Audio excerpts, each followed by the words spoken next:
Hi guys, and welcome back to my channel. The case that I'm going to be looking into today is the strange death of a singer called Sam Cooke.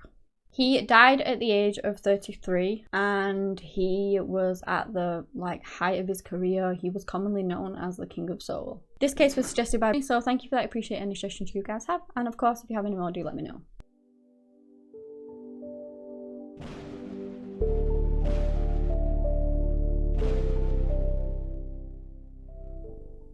Samuel Cooke was born on the 22nd of January in 1931 to parents Reverend Charles Cooke and Annie Mae in Clarkston, Mississippi. They had a big family. They actually had 8 children together and Sam was the 5th. Charles expected his children to behave in a moral and Christian manner, which Sam tried to do throughout his family life. In 1933, the family relocated to Chicago, where Sam went to Doolittle Elementary School and Wendell Phillips Academy High School. Sam would eventually go on to be a singer, songwriter, entrepreneur, but he actually began his singing at the age of 6. He was in a group with his siblings called Singing Children. He went on to become the lead singer in a group called Highway QCs after he joined the group at the age of just 14. He met lots of friends through this, in particular a man called Lou Rawls, who actually sang in a rival gospel group. And I mean, Lou to this day is very famous. He would go on to accomplish great things in life, which I'm sure probably Sam would have done happen he got the chance. But Lou became a record producer, singer, composer, and even an actor, releasing more than 60 albums and selling more than 40 million records. By 1950, Sam was a gospel singer in a group called the Soul Stirrers. He was only 19 years old at the time. The group's initial singer and founder was called Robert H. Harris, and he had recently signed a deal with Specialty Records around that time. They recorded their first song called Jesus Give Me Water, and that was in 1951. They would go on to record many more, some of which Sam actually wrote himself. He was often credited for bringing gospel music to the attention of younger people. They were mainly girls, and they would rush to the front when they saw him. He was a very good looking guy, and his voice was amazing, and the girls just absolutely loved it. So he brought a lot of a younger crowd to gospel music. He would go on to be considered a pioneer and so influential. In fact, one of the most influential soul artists of all time.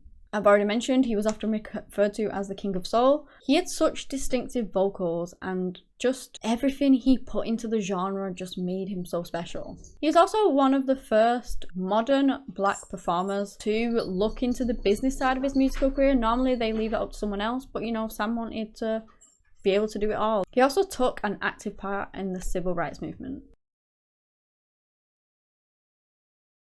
and at one point founded a record label and a publishing company just as an extension of his career as a singer and composer. In 1953, Sam married a woman called Dolores Milligan. She was a singer, a dancer, and she was known professionally as Dee Dee Mohawk. They were married for a few years before they unfortunately ended up getting divorced in 1958. And that very same year, unfortunately, Dolores was actually killed in a car accident.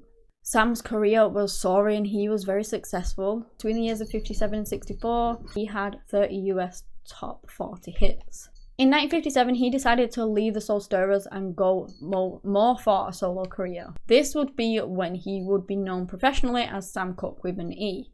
So his surname was spelled C-O-O-K, and he added an E onto the end of it to signify a new chapter in his life. In 1958, he got married again to Barbara Campbell, and they ended up having 3 children together: Linda, Tracy, and Vincent. Tragically, at the age of 2, their youngest Vincent ended up drowning in a swimming pool at home, which obviously devastated everyone. It was also said that Sam's relationship with women, he was a bit of a womanizer, and many speculated as to whether that could have led to the events of his death. Moving back to his career, he again was going for a solo career. He was breaking down the barriers between soul and rock and roll, and he contributed so much to the growth of soul in mainstream pop music.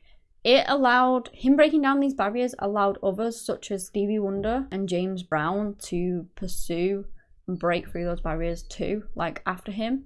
That same year, he signed with a record company called Keen Records. He recorded You Send Me with them. It spent 6 weeks at #1 on the Billboard R&B chart. The song also had mainstream success, spending 3 weeks at #1 on the Billboard pop chart too. He had lots more songs, and he's probably best known for A Change Is Gonna Come. That song was inspired by how he was treated because of his colour, a song by Bob Dylan about race, and of course Martin Luther King. It was recorded at RCA Studios on the 30th of January 1964. He was given a full orchestra arrangement, and this song would first be featured on his new album, Ain't That Good News. The civil rights movement went on to adopt this song as one of their main anthems as well. He did make a single to that, but it didn't actually come out until 2 weeks after his death. I believe he was amending it and re-recording it so that he could release it as a single. He spent a lot of time on that song, and he put a lot of effort into it, and it's actually thought to be one of his most influential songs. Now, at the time of Sam's death, he was like at the top of his career. He had a huge fan base, everyone loved him. So what actually happened to Sam?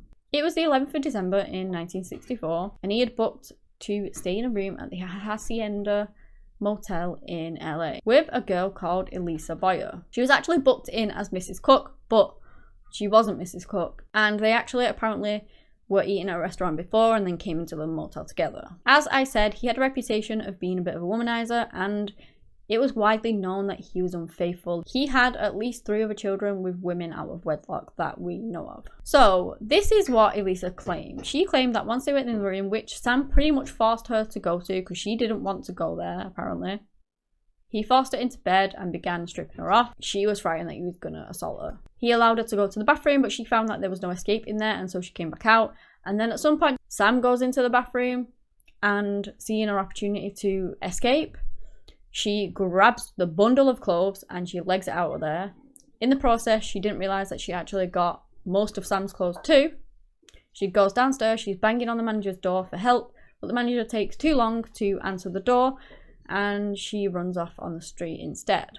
That is where she then proceeds to get dressed, throw Sam's clothes in a bush or something like that, and then she calls the police. She said that Sam realised she'd gone missing and he goes after her. Again, he has no clothes, so at this point he's pretty much naked.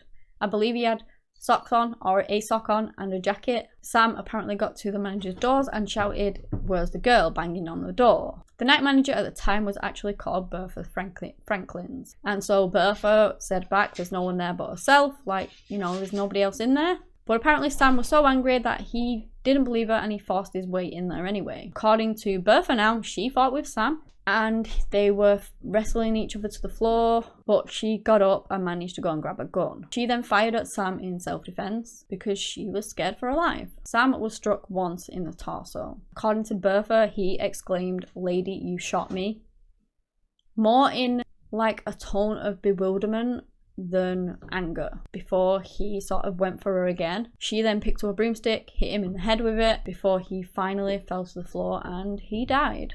Bertha then went and called the police too. At the time of this happening, Bertha was supposedly on the phone to the motel's owner, Evelyn Carr, who confirmed that she heard Sam break in. She heard a scuffle, then she heard a gunshot through the dropped receiver. She also called the police. The police got many calls that night. So the police attend the scene. Again, they received many calls for the same kind of incident that night, about a kidnapping, about a shooting, and when they arrive, they find Sam's lifeless body on the office floor. They sent his body off for autopsy, and they discovered that the bullet had actually pierced his heart, so you know he died pretty quickly. And again, Bertha claimed to have shot him in self-defense. Her account of events was immediately dismissed by Sam's friends. It wasn't something that they thought he would do. They didn't believe it for 1 second, and they found it very, very strange what she was saying. The police, however, accepted her explanation and ruled his death to be a justifiable homicide. Again, many people around the case did not agree with that one little bit. His friends, his family, even some witnesses. And the events surrounding Sam's death have been heavily debated ever since. Let me just show you some inconsistencies which kind of put a spanner in the works and make people believe that the events that were portrayed to have happened may not have actually gone down like that. So the restaurant where Sam and Elisa ate, The staff and some witnesses said that Sam had a lot of money on him that night. And this money was not ever found. Staff said that Elisa didn't look like she was being forced to do anything, and it was thought that maybe she was actually planning on robbing Sam. She realized that he had all this money, which, you know, he must have had it out because the staff, you know, saw all this money as well, and witnesses did. So she realized that he had all this money and thought that she could try and rob him. Obviously, this is speculation. Please don't take it as me blaming Elisa, because I don't know. Nobody knows, but this is just what people have theorized. She then went to the hotel willingly in the hopes that she could steal like a large sum of money off Sam. It also came out later that apparently Bertha ran an establishment, that she knew Elisa and they had actually worked together before running a scam. It was said that Elisa found victims and would offer to sleep with them, and that the women would try and pickpocket the men and then potentially cry sexual assault.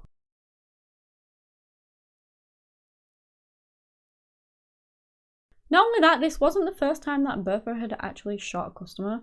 Apparently she had shot someone 6 months prior as well. I don't know the circumstances around that. I don't know anything about that, just that apparently it happened.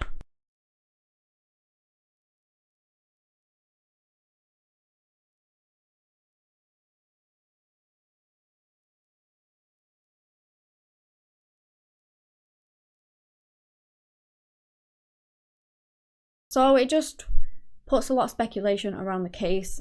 Was Elisa planning on, you know, stealing Sam's money?